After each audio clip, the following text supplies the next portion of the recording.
I just want to make sure that we give people Just that last. that minute. Okay. I might just go sign up myself.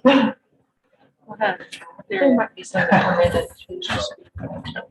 That's true.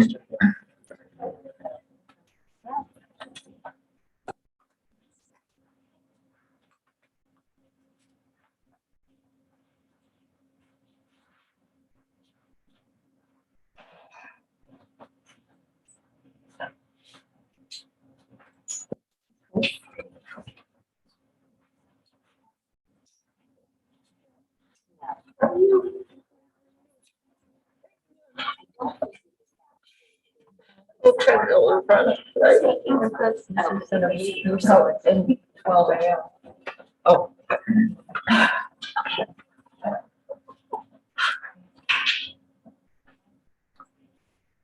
Good evening, everyone, and welcome to the August 9th meeting, regular meeting of the Ames Community School District Board of Directors. I will call the meeting to order and entertain a motion to approve the agenda. I move we approve the agenda. Second. Moved by Beerbaum, seconded by Colton. All those in favor say aye. Aye. Opposed, nay. Passes 5-0. And Director Acker, will you please read our purpose statement? Of course. The Ames Community School District commits to equity and access that empowers every individual to reach their full personal and educational potential. Thank you. And the first item on our agenda is our public hearing on the sale of surplus technology devices. And if we have any members of the public that would like to speak on the sale of surplus technology devices, you may come to the front. And I will check in Zoom if we have anyone who is joining us remotely who would like to speak on the sale of surplus technology devices. Please raise your hand and you'll be given permission to speak.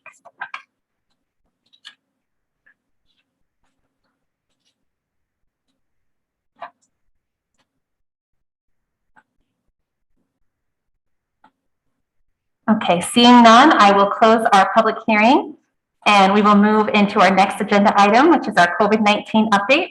And I will turn it over to Dr. Vincent. Thank you. And I would ask Eric if he would get the slides queued, that would be great.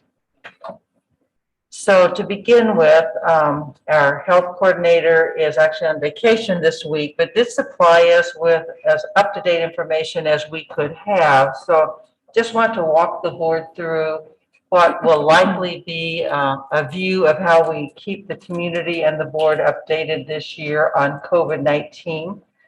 The CDC has adjusted some procedures over the last several months and currently are using a 7-day rolling average. That is different than the 14-day average from last year. But we thought it would be most helpful if we would align with that current data set. They also have identified categories of spread, and these are being used commonly throughout the country right now: low, moderate, substantial, and high. And so that's the data that you see presented. Last week, we had high community spread here in Story County, and you'll see that information up here on the graph. This information comes out from the Iowa Department of Health on a weekly basis. I do have updated data. It just is not reflected in the slide since the local information hasn't come out yet this week. But as of yesterday, the CDC reported us as having high level of community spread with 98.85 new cases per 100,000. And that translates to a 7-day positivity rate of 11.02%. It is good to also note of those eligible for vaccination, that's age 12 and up, 58.6 are fully vaccinated here in Story County, and we have an additional 4.5% that have at least one or a partial vaccination. If we could shift to the next slide. We have a fluid situation, as all of you know, around COVID-19 mitigation measures. But we again are following the advice of CDC.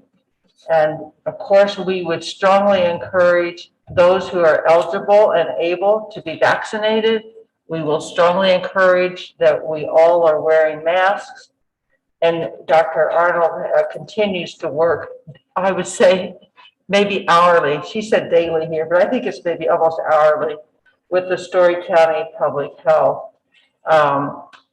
One piece of this outreach on our part is to offer another vaccination clinic on August 24th between the hours of 5 and 7 here at the district office. The mitigation measures that are in place, we will plan to start the school year understanding that we are in that high category, and we will keep that list of things that are legally allowable for us to do up to date on our website. So I would entertain questions. I will maybe have to make note of them and have Dr. Arnold actually respond when she returns, but there may be some that you might have that we could answer.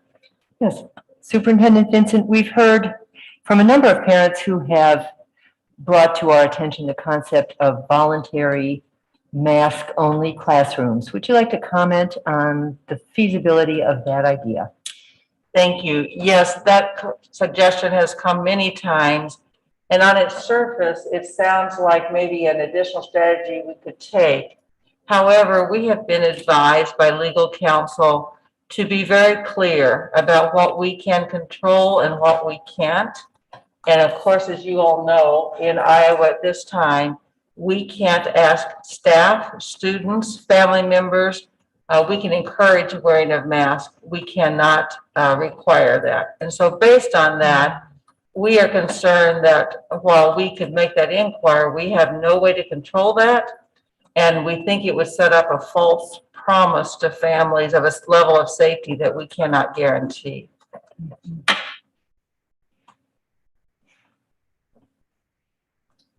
That maybe moves us, I'm just checking to see if there are others, that maybe moves us to our subset of this agenda item about what are the legally permissible learning options that we have. And for that, I would turn it over to Dr. Hawkins, and we'll just try to run through what we see as the array of things we can do.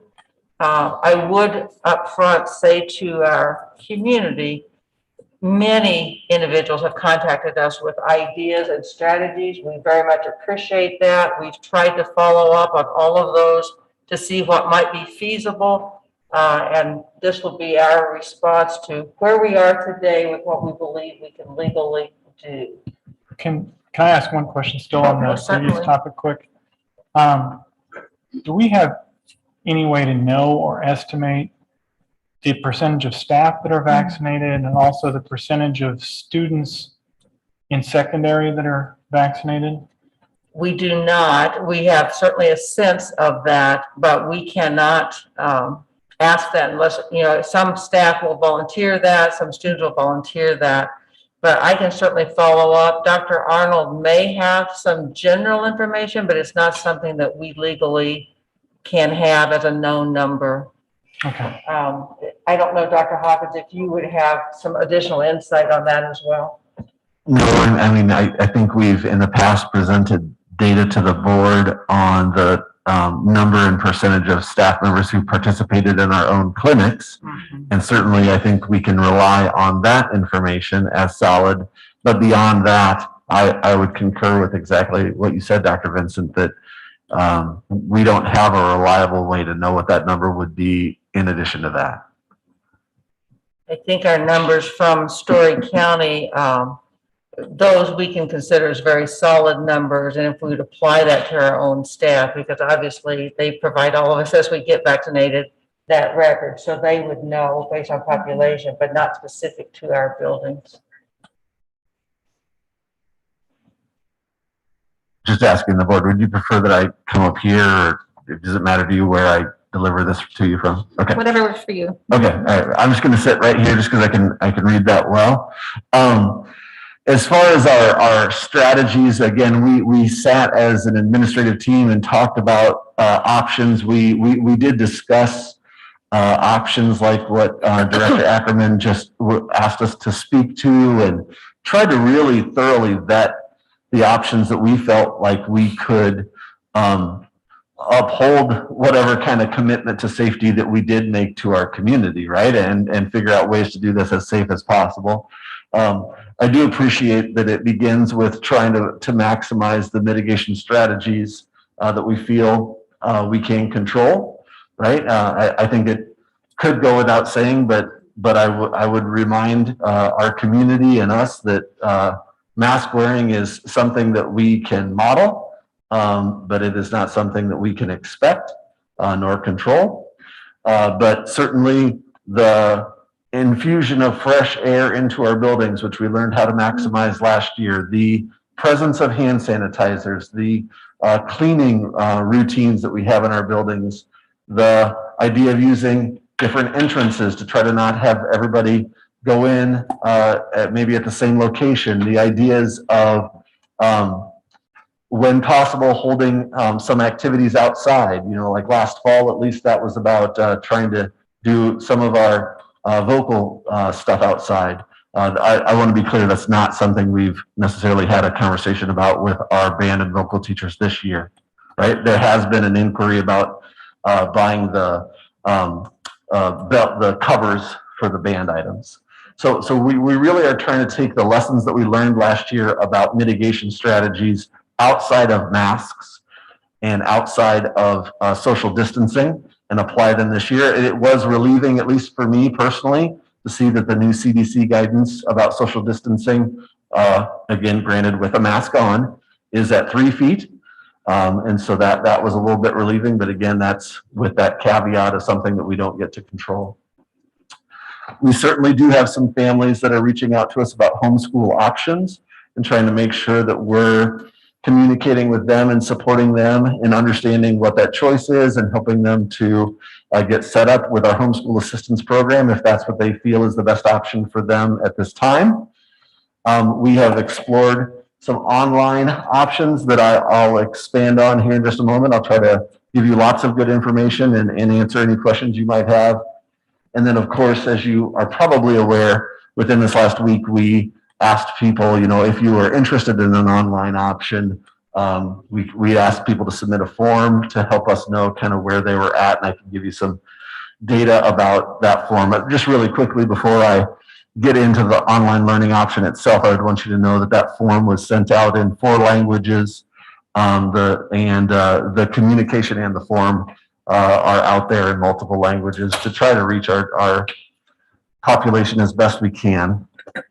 So if you have a minute, I'd love to talk with you a little bit about what we know now about that online option that we've been talking about. For the secondary, that's Annuity. We used Annuity last year, but I would want to be really clear with the board as well as with our community that this is a pretty different option than what we used last year, even though it's got the same name.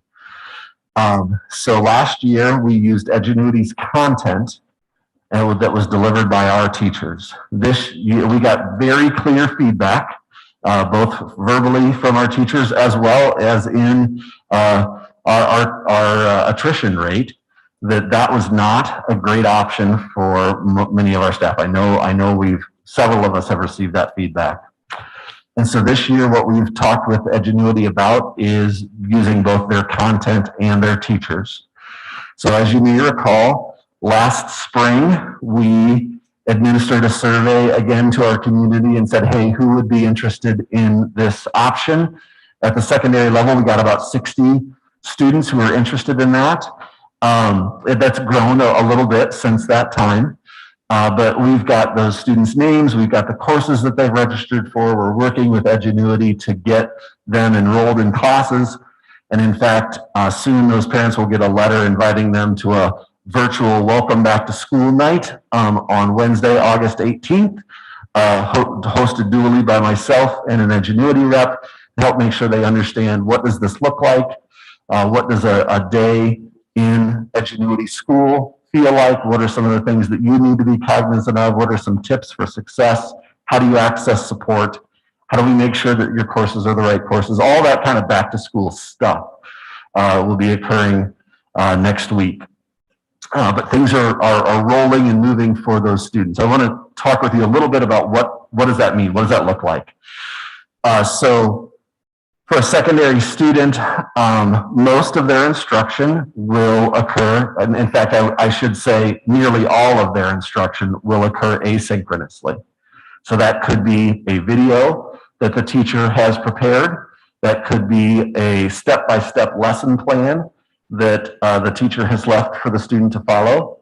In every course, there is the availability for that student to text an on-demand tutor. I'm stuck on this problem. I don't understand what I'm supposed to do on step 2 of this process. But I want to be really clear with you as a board, as well as our community, this is not live synchronous teaching as what many of our students were used to last year.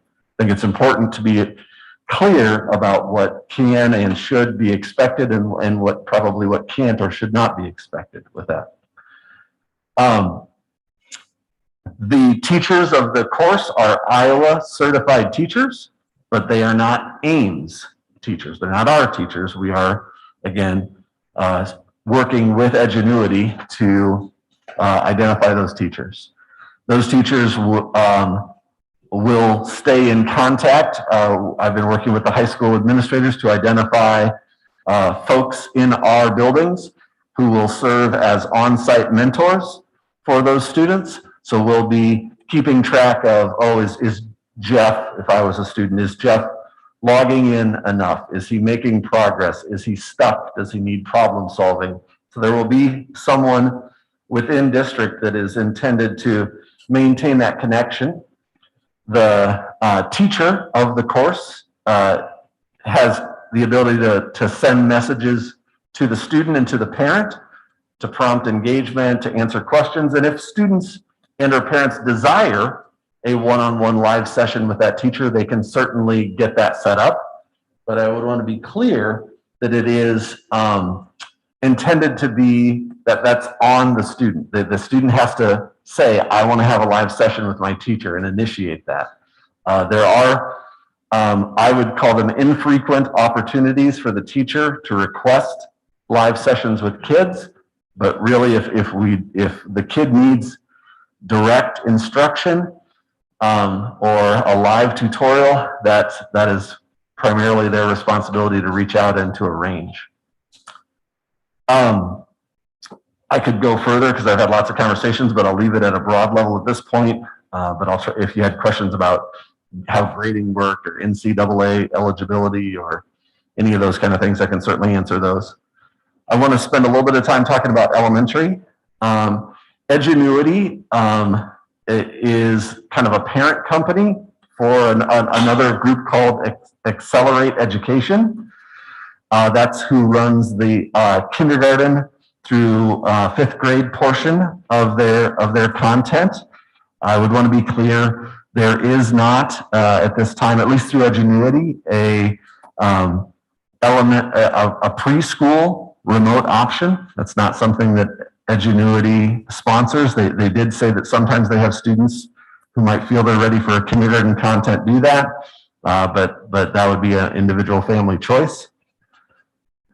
That primary education also works relatively similar to the secondary education, and that is videos, step-by-step lesson guides. There's actually what they call a learning coach. It's intended that there is an adult, particularly at the beginning of the process, with that child to help guide them into the routines and processes of the learning. And so they've sent me a couple documents about the role of the learning coach, suggested processes and routines that they would suggest are set up in the home or in the learning environment in order to try to make that as the most successful possible. Again, there is, in both elementary and secondary, there is the ability to upload an IEP into the system, and they have folks who will take a look at that IEP in order to determine accommodations that can be matched between the IEP and the content. And then if we desired, or if an IEP team decided that specially designed instruction would also be delivered virtually, that's an additional service that is available through Annuity, or we can make decisions about serving them with our own staff. I feel like we did commit to our community that there might be some courses that, if not offered through Annuity, students would be welcome to come onto campus and take. So, for example, Annuity does not offer a band option. They don't offer a woodworking option. And so part of our communication, particularly with our secondary students, will be, you've requested this course and it's not available through Annuity. And so we need to know whether you'd like to come on to campus to take that class or whether you'd prefer to pick an elective that Annuity does offer. We'll make sure families have that choice. I think I've thrown quite a bit at you there as far as the online option, but I would be happy to answer any questions that you have as a board, or if I can't answer them, take notes and bring an answer back to you. Question. For the elementary level, how does that syllabus align to what the students would have if they were in the classroom? Is it fairly similar? Sure. I don't know that I could speak to that. What I could tell you is that I know that we've had a commitment and an assurance from Annuity, if you will. It really is Accelerate Education, but it's the same parent company, that the standards being taught to align to the Iowa core. So at a foundational level, the standards align.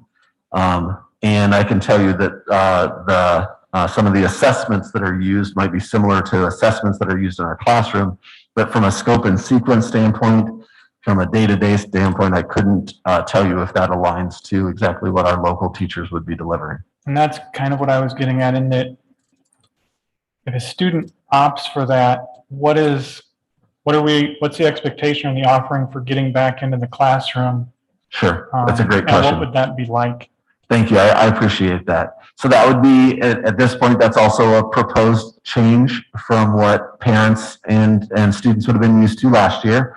Let me put a caveat out there. So certainly there are going to be exceptions in this situation, right? But ideally, we would be asking folks to make a semester-long commitment. So if I start in Annuity, I'm going to try to stay in Annuity for the semester. So that would be like a January timeframe. If I start on campus, again, that's the ideal. We certainly understand that there's going to be situations where I started on campus and then this medical situation that we had no idea came up and I need to start online. I can tell you that's perfectly fine. Annuity will make that work. Depending upon the child's needs, we would have a few choices in that process. Okay. So it really is committing, and then I'm guessing similarly then we would not be able to guarantee or either really give any sort of assurance to a parent that they're going to have their student come back the second semester to the school they would prefer, that they would normally be going to. Well, that's a great question. I would say we've been working through the logistics of the option and haven't, at least, again, in full transparency, I don't think we've considered yet if I leave this building at this point, is it an automatic assumption that my enrollment would still be that? I don't think we've gotten, again, I don't mean to let the board down, but I don't think we've gotten to the enrollment level of that question yet. Thank you. Yeah, you're welcome. If I could go back to maybe a little more basic level, I mean, we all know the tremendous benefits of for students, especially elementary students, of being in the classroom, yet we are constrained from following the best practices recommended by the CDC and the American Academy of Pediatricians. Can we use other voluntary means of encouraging mask wearing, such as linking it to character counts and responsibility and being good citizens, or that sort of non-enforceable but general incentive for students, or are we prohibited from those kinds of approaches that would encourage mask wearing? I'm thinking that our modeling is one of our very best strategies. Certainly having conversations about why we make the choices so individuals can hear different points of view is within the purview. Going so far as trying to make it a encouragement with the character counts program or that sort of thing, I would have to give that some more thought and probably would want some legal guidance on that.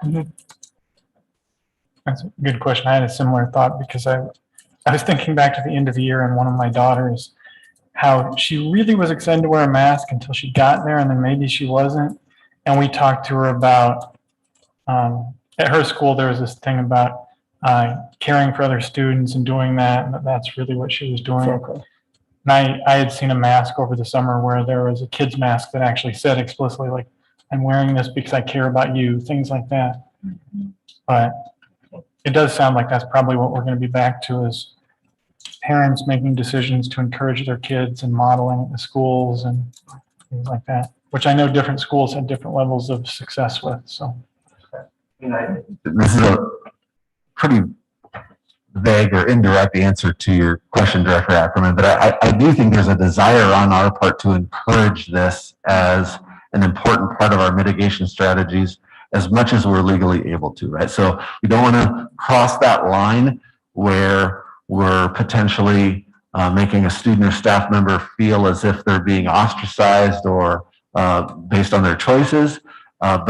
But I think that there is a belief in our system. There's a reason we're sitting here in masks today to try to encourage this as much as we can. And I would agree very much with Dr. Vincent that, you know, we'll get some guidance from our council about where that line is. But I certainly think if we are able to do that kind of encouragement, that's what we want. You know, we saw so much success last year when we wore masks at school and not transmitting the virus. It was a strategy that worked so well for us. And so we want to encourage that to the greatest extent we can. We just want to make sure that we're doing that responsibly and leaving the board in a good position so that we don't overextend ourselves. Thank you. Dr. Hawkins, could you share the cost of Annuity, both at the secondary level and the elementary level? Happy to, yes.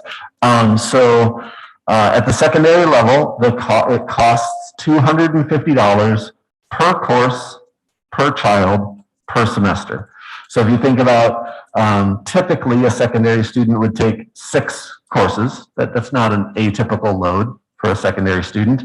That would be a cost of $1,500 per semester or $3,000 for the year, right? So if we had about 60 students sign up for that, you can pretty quickly estimate that at about $180,000.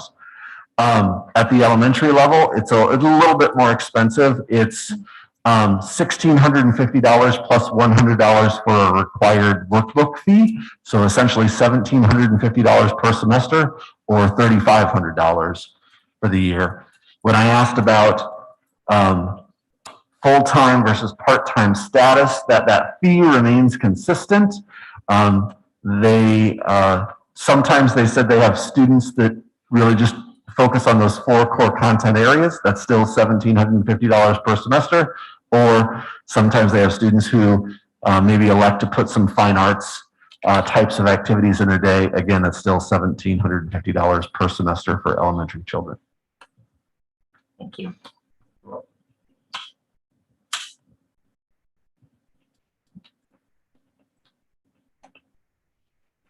Are there any other questions for me now, or are there other things that you think would be really important to make sure that we're investigating as we move forward to meet the needs that you're hearing about? Do we have any, has the DOE given us any guidance in case we have too many cases in a classroom or in a school? Last year, we had some sort of guidance, right? And have they given us any guidance in that aspect? None that I have seen. Unless Dr. Arnold is aware of any guidance from the Department of Education around that topic, I am not, other than we are required to offer and operate full-time in-person learning all the time. Without masks mandate, I mean. We cannot require masks. That's correct. Yeah. Okay. I mean, yeah, we can. Yeah, we don't have to say we're going to offer this without masks, but you're right. We must offer 100% in-person learning, and we cannot require masks as a part of that process. Got it. And that's both of those are in legislation, so it's Okay. not an option. Thank you. But at this point, is it fair to note that if members of our community have concerns, they could communicate directly with our elected officials and our governor to express their views? Without a doubt, yeah. I would encourage folks to, first of all, be vaccinated if that's a decision they're considering. I would encourage people to wear a mask when they feel like it's appropriate to do so. And if people felt like they wanted to talk with their representatives or legislators about this, they're certainly welcome to do that. Anything else from the board on the COVID-19 update? All right, so we will take any comments from the public on the COVID-19 update. So if there's anyone present who would like to make a comment, you can come up to the front.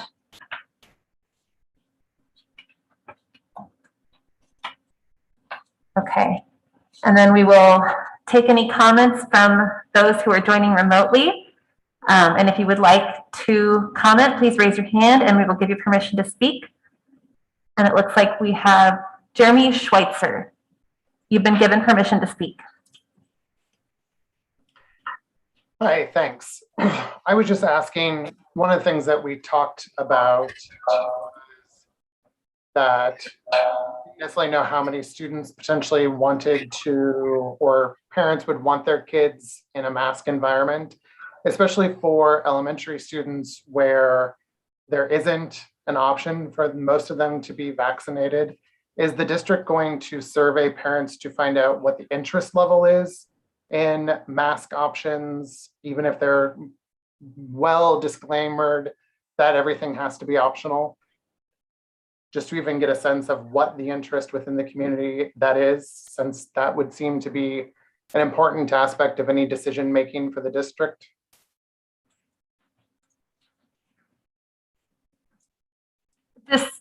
Did you want to address that, Dr. Vincent? If you want me to. So we have typically a policy of we don't comment after public forum or comments from the public, but we take note of that and then someone will follow up with you after the meeting.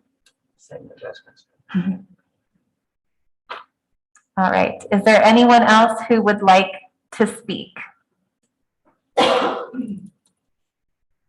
Tracy Turner? You've been given permission to speak. Yes, thank you. I wanted to make two comments, if I could. Firstly, if the board and administration has the ability, it's kind of unclear to me as a parent, if you'll have the ability at some stage to require vaccination for COVID-19, if the FDA, for example, provides full approval for the vaccines. Is it possible that that will become part of the vaccinations required to teach and learn in the school district? Thank you, Tracy. And Amanda Weinstein, you've been given permission to speak. Hi.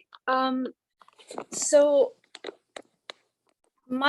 I had a couple of comments following on to the previous comments. One is that I do think a survey would be helpful, even if it's not as guidance to the district. The parents as well, in making their own personal decisions, would likely appreciate that knowledge in terms of what level of masking we can potentially expect in our children's classrooms. I think the other comment that I had to make is I realized how exceptionally difficult the position that the board and the district find themselves in is.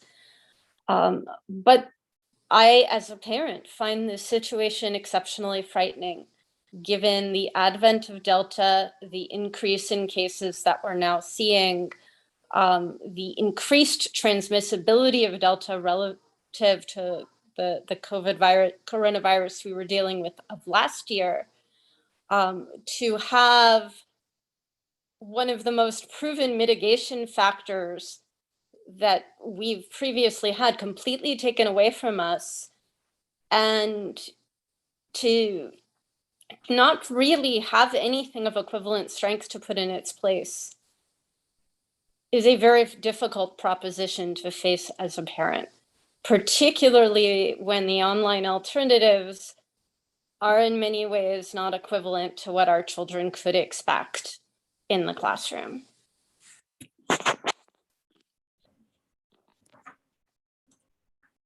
Thank you, Amanda. Is there anyone else who would like to speak on the COVID-19 update? Based on a couple of things that were said there, brought a couple ideas to mind. Oh, I'm sorry. Sorry, Can you give me your name and Kelly. address? Kelly Winfrey. And address, you said? Yes. 833 Poe, Ames. And two comments. One was related to that survey question, if there could be some sort of opt-in where maybe parents could send a form saying, I would like my student to wear a mask, so that teachers have permission to say, hey, you know, Sally, can you put your mask on? Your mom really wants you to wear that. Not that I want to put a lot of burden on teachers to have to, you know, keep track of a lot, but if there's a classroom that's largely masked, then that could be one way to do what the parents want. And then the other idea was, I appreciate what Director Acker said about incentives and encouraging. I think the letter of the law says require, and I think that gives a lot of leeway in what legally we could probably do to encourage or incentivize, whether that's, you know, prizes or drawings or whatever, but anything that we can do in addition to modeling behavior and saying we encourage it, but reward students who, you know, and faculty who want to do that. So that's my 2 cents. Thank you. All right, I don't see any other hands raised, so we will go ahead and move on to our discussion item. And our first discussion item is our board committee update. And I just realized that Director Bankin is not here. And she usually gives our equity committee update. So I will go ahead and just give a brief update, and then she can add anything she would like to add the next time.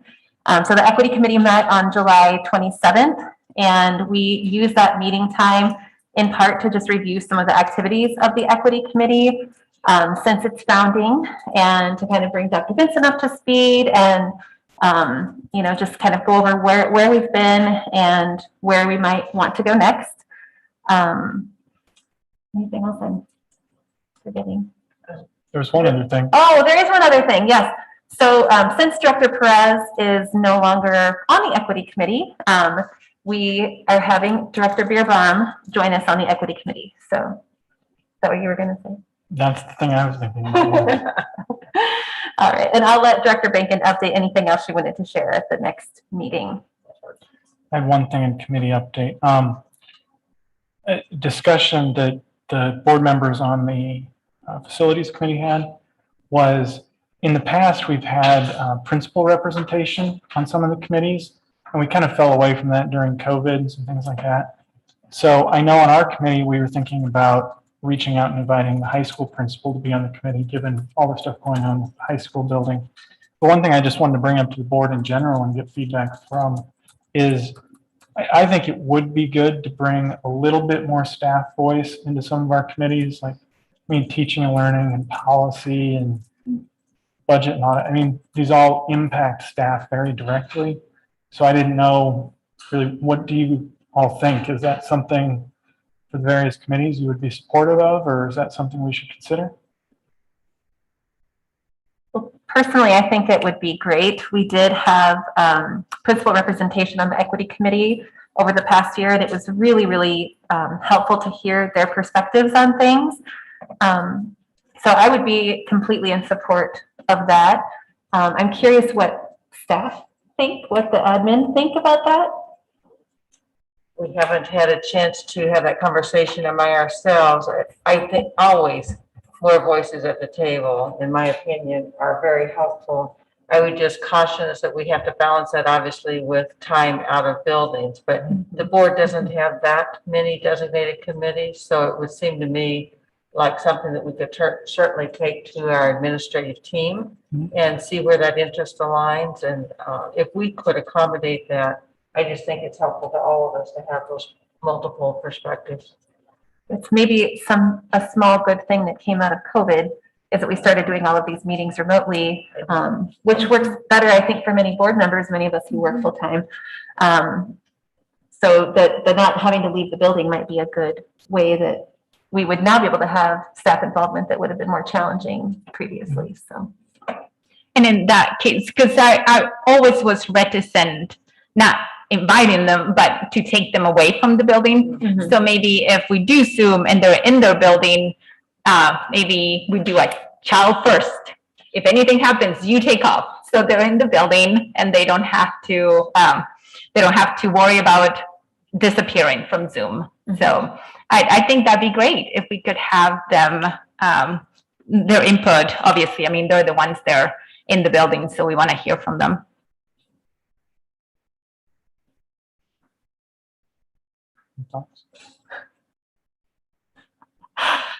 I agree. If they want to be involved, we'd certainly welcome their voice. As Dr. Vincent said, the more perspectives we get and we hear, it helps us learn more about the things that are being done at the school and how we can support it. So I guess, Dr. Vincent, if you want to talk with your staff then, and maybe in the next round of committee meetings, that could just be something that comes up on the agenda. If you think that's something that would be interested or supported, then the committees could have a discussion about what might make sense or any recommendations staff has as to who might make sense on various committees, or it'd be a good way forward.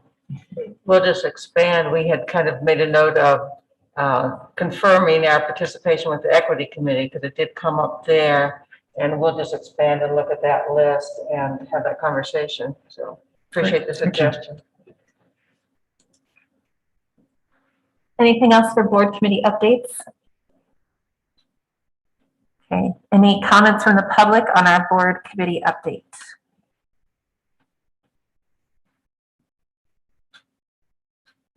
All right, the next item is our board policy review process, and I'll turn it over to Dr. Vincent.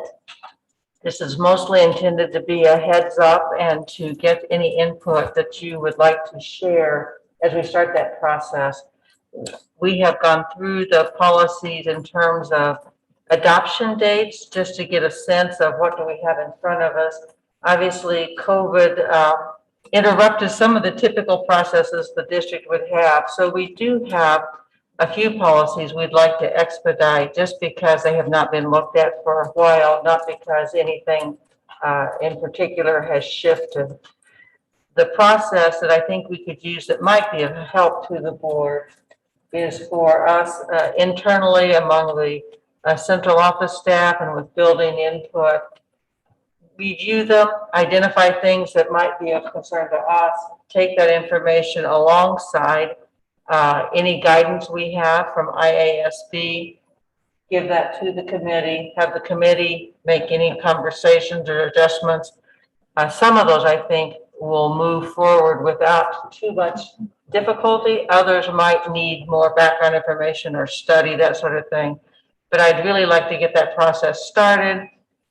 We have a tentative date of, I think, the 17th for us in-house to get going with that policy review.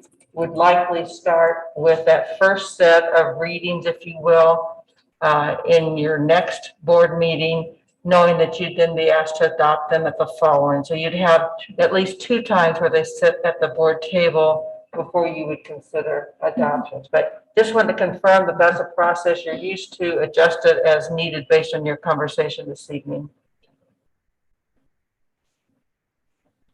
Sounds good to me. The only thing I would maybe add as we're thinking about it, or just maybe it's a request for policy committee to take the next time is, I think when we started this review, like I want to say 2.5 years ago, there was a desire to use the Assembly module that allows all the policies to be online in Assembly and searchable. I know myself, like there were some policies I was looking for this summer that I even helped review the policy. I knew the key term I wanted to find, but it was tough to find.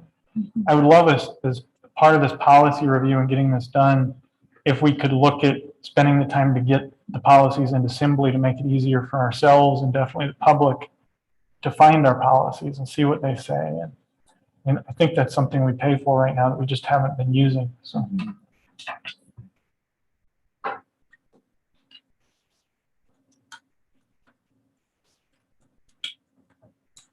Okay, great. Any other comments from the board? Any comments from the public on the board policy review process?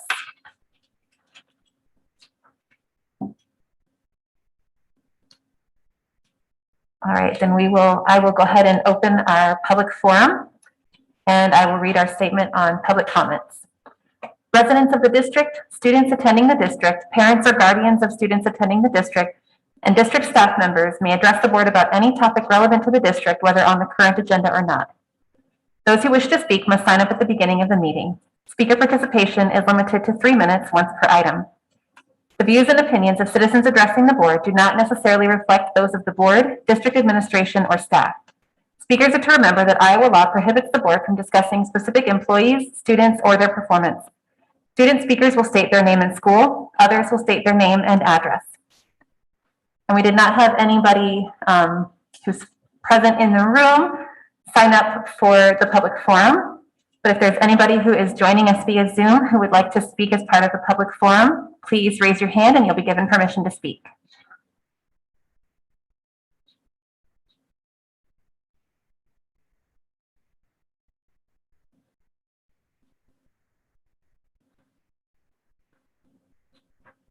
I think I've given good wait time. So seeing none, I will go ahead and close our public forum and we will move on to our consent items. If I could comment, typically with consent items, those are items that don't need discussion. However, there are 2 changes that we made just today, and I just want to make sure that that's clear about the changes and why those were made. One of them was simply, we got items in reverse order on titles, and we made that correction. So we're not recommending any changes to titles. It was simply an input correction. The second one has to do with an employee who had requested resignation and then requested reinstatement. And it's that time of year where it's very important to us that we keep those hiring processes moving. And so that request is back in your consent items, and we are recommending that action as well. So just wanted to make sure that you understood there were a couple of minor changes and why those were there. Thank you. And I will entertain a motion. I move approval of the consent items with the amendments as noted. Oh, and yes, go ahead. Do I have a second? Second. Okay, and Superintendent Vincent, gifts from the district, or gifts to the district. Oh, certainly. Okay. I must say, I continue to be amazed at the generosity of the community, and I'm very grateful for that. This evening, the highlighted areas include a custom-built closet for clothing with a $1,200 value by Cassie and Mike Bexton for the Northwood Preschool, a $300 cash from Wilson Toyota of Ames for the high school swimming and diving, the girls swimming and diving, and $150 cash also from Wilson Toyota of Ames for the Ames High Fall Cheer. Thank you so much for your generosity. Thank you. And I'm sorry, I missed this. Who was it that seconded? I apologize. Okay, so it was moved by Acker and seconded by Beerbaum. All those in favor say aye. Aye. Aye. Opposed, nay. Passes 5-0. And moving on to our action items, we have the resolution authorizing the sale of surplus technology devices. I move approval as presented. Oh, no. I move the board approve the sale of surplus technology devices to Total Technology Results in the amount of $293,289 and approve the resolution pursuant to the provision of section 297.21 of the Code of Iowa. Second. Moved by Beerbaum, seconded by Colton. I'm sorry. Yeah. My brain isn't working. Any discussion? All those in favor say aye. Oh, it's a roll call. I apologize. Director Acker? Aye. Director Colton? Aye. Director Lankitis? Aye. Director Beerbaum? Aye. And President Shields Cook? Aye. Passes 5-0. All right. Board and staff items. We'll start out with items from the board. Requests for staff. I think we just had a question about whether we can incentivize mask wearing that we were going to investigate. That's the only one that I wrote down. Does anyone have anything that I missed? Asking Kathy about the numbers, if we have any updated numbers on vaccinations by staff. Vaccinations. Okay.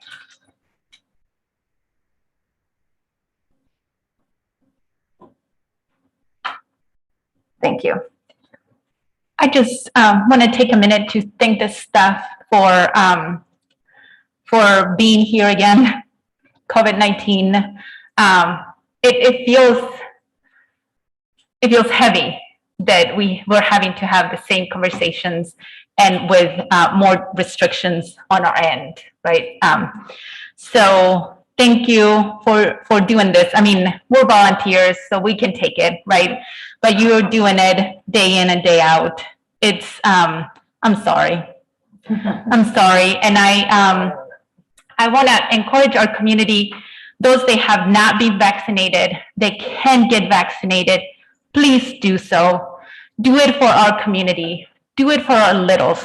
The littles are the ones that cannot, and they are the ones that we need to protect the most right now. Thank you. Thank you. All right. I also just wanted to give a quick update on the superintendent search. The RFP was developed and was distributed on August 5th. The proposals are due on August 27th.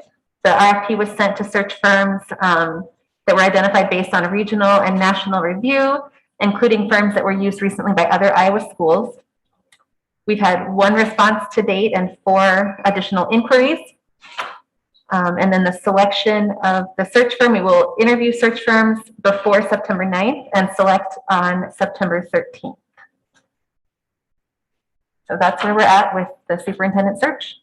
Approximately how many firms was it sent to then? 12, give or take 1. We had some that have similar titles, and we couldn't ascertain, is it 1 firm or 2? So it went to both addresses.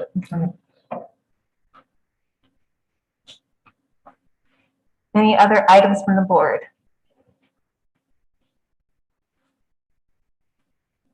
Okay, then we will go on to our board planning calendar. I'm sorry, items from the superintendent. I almost skipped you. Just a couple really quick.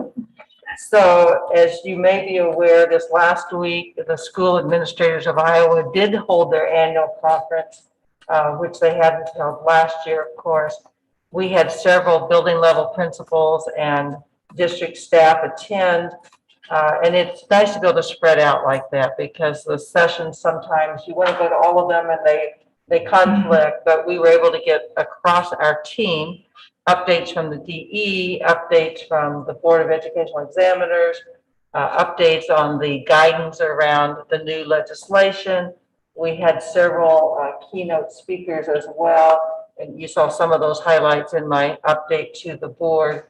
But really appreciate that opportunity for professional development, as well as reconnecting with our professional networks. Just want to reiterate, we understand that the COVID situation in our community is fluid, and would encourage our community to keep up to date on the website with FAQ. If they have other issues that they are wondering about, as we get those questions, when it becomes one of those issues where it seems like this is something several people are inquiring about, we do try to modify and get that information out there for everyone. And then, of course, we're getting very excited. August 20th is just around the corner when all staff are back, but even before they are here, we have new staff in this next week coming for orientation on the 17th. So the school year is almost here, and we are ready. Awesome. All right, the board planning calendar. Our next meeting will be August 23rd. I did not mention during the board committee updates that we do have a policy committee meeting tentatively scheduled for August 17th. Anything else on the board planning calendar? All right. The next item on our agenda is our closed session, and I will entertain a motion. I move the board hold a closed session pursuant to Iowa Code Section 21.51A to review or discuss records which are required or authorized by state or federal law to be kept confidential or to be kept confidential as a condition for that governmental body's possession or continued receipt of federal funds. Second. Moved by Beerbaum, seconded by Colton. All those in favor say aye. Roll call. Oh, I'm sorry. That's all right, we didn't get it put on the agenda. Director Lankitis, Aye. Director Acker, Aye. Director Shields Cook, Aye. Director Colton, Aye. and Director Beerbaum. Aye. Passes 5-0. And just for our public, we will reconvene following the closed session to take action and adjourn our meeting. And just for the board, we are going to stay in this room, so we will need to ask members that are not part of the board.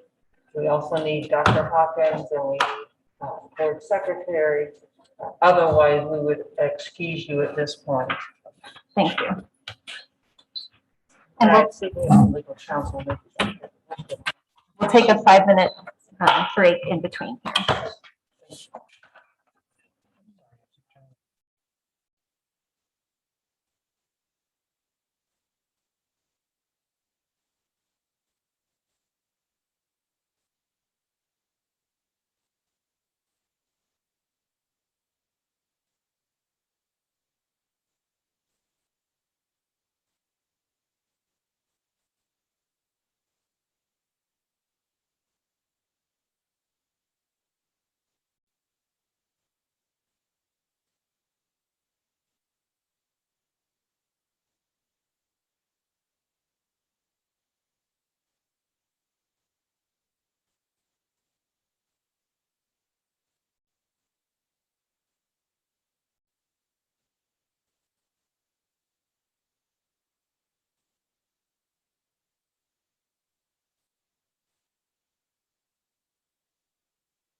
Eric, you'll tell me when we're.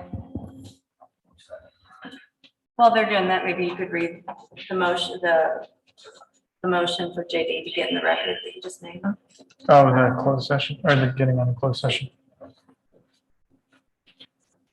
JD, I moved to get out of closed session earlier, and And, oh, Jeanette Jeanette seconded. seconded, and then we all approved it. 5-0. Jeanette seconded. Yes. I didn't even actually read the motion. Sorry, I was totally dense, like I wasn't realizing what you meant. Yeah, we're good. Okay. All right, we will move on to our next agenda item, which is action on open enrollment application. I move to deny the open enrollment application based upon the evidence presented during closed session. Second. Moved by Lankitis, seconded by Beerbaum. All those in favor say aye. Aye. Opposed, nay. Passes 5-0. And I will entertain a motion to adjourn. I move we adjourn. Second. Moved by Beerbaum, seconded by Acker. All those in favor say aye. Aye. Opposed, nay. Passes 5-0. Thank you, everyone. Have a good evening.